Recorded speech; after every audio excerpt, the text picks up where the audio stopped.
வணக்கம். அனைத்திந்திய அண்ணா திராவிட முன்னேற்றக் கழகத்தில் மிகப்பெரிய ஒரு மாற்றம் நடக்கப் போகிறது. அதிமுகவின் தென் மாவட்ட நிர்வாகிகள் கூண்டோடு பன்னீர்செல்வத்தின் பண்ணை வீட்டில் சந்தித்து ஆலோசனை ஒன்றை நடத்தியுள்ளார்கள். அதில் எடப்பாடி பழனிசாமி அவர்களுக்கு எதிராக திட்டங்கள் போட வேண்டும். 2026 சட்டமன்ற தேர்தலுக்கு முன்பாகவே இந்த திட்டத்தை நடைமுறைப்படுத்த வேண்டும்.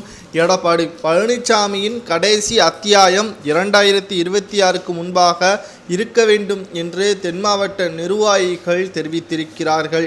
நடந்து முடிந்த மக்களவைத் தேர்தலில் அதிமுக தோல்வி அடைந்ததற்கு காரணமே எடப்பாடி பழனிசாமி அவர்கள் பணத்தை பெற்றுக்கொண்டு தகுதியில்லாத நபர்களை வேட்பாளராக அறிவித்ததும், அதிமுகவின் தொண்டர்களை புறக்கணித்ததும், பிரச்சாரத்தை சரியாகாமல் மற்ற அமைச்சர்கள் முன்னாள் அமைச்சர்கள் செய்ய தவறியதும், மக்களவைத் தேர்தலில் சுமார் 10% மேலாக இதுவரை தோல்வி அடையாத வகையில் அனைத்து இடங்களிலும் தோல்வியடைந்து வரலாற்று தோல்வியே அதிமுக முதல் முறையாக தழுவியது.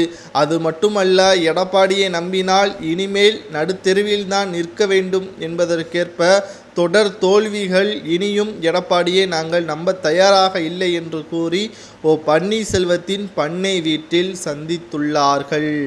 இந்த ஒரு சூழலில்தான் தற்பொழுது எடப்பாடி பழனிசாமி அவர்களை எப்படி எதிர்த்து அதிமுகவை மீட்க வேண்டும் என்பதை தான் இந்த பண்ணை வீட்டில் ஆலோசனை நடத்தப்பட்டதாகவும், அடுத்த கட்ட நடவடிக்கை சசிகலா, டிடிவி தினகரனை சந்தித்து சில முக்கியமான நடவடிக்கைகளை பற்றி பேசுவதற்காகவும் பன்னீர்செல்வம் அவர்கள் முடிவு ஒன்றை எடுத்துள்ளார்.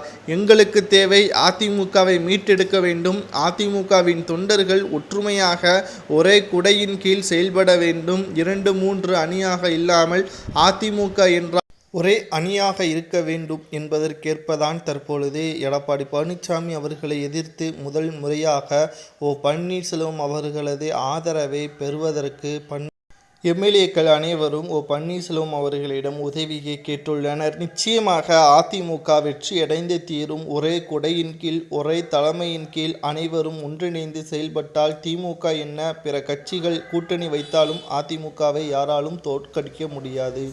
இதுவே எடப்பாடி பழனிசாமி அவர்களுக்கு கடைசி ஒரு எச்சரிக்கையாக இருக்கும் என்றும் கூறப்படுகிறது. அனைத்து இந்திய அண்ணா திராவிட முன்னேற்றக் கழகத்தில் எடப்பாடி பழனிசாமி அவர்களை வீழ்த்த முடியாது என்று நினைத்து கொண்டிருக்கிறார். நாங்கள் இருக்கிறோம். கூண்டோடு இணைந்து எடப்பாடி பழனிசாமி அவர்களை எதிர்த்து அதிமுகவை வீழ்த்தி பன்னீர்செல்வம் அவர்களே அந்த இடத்தில் நாங்கள் நிலைநாட்டுவோம், புதிய அதிமுகவை உருவாக்குவோம் என்றும் கூறியுள்ளார்கள்.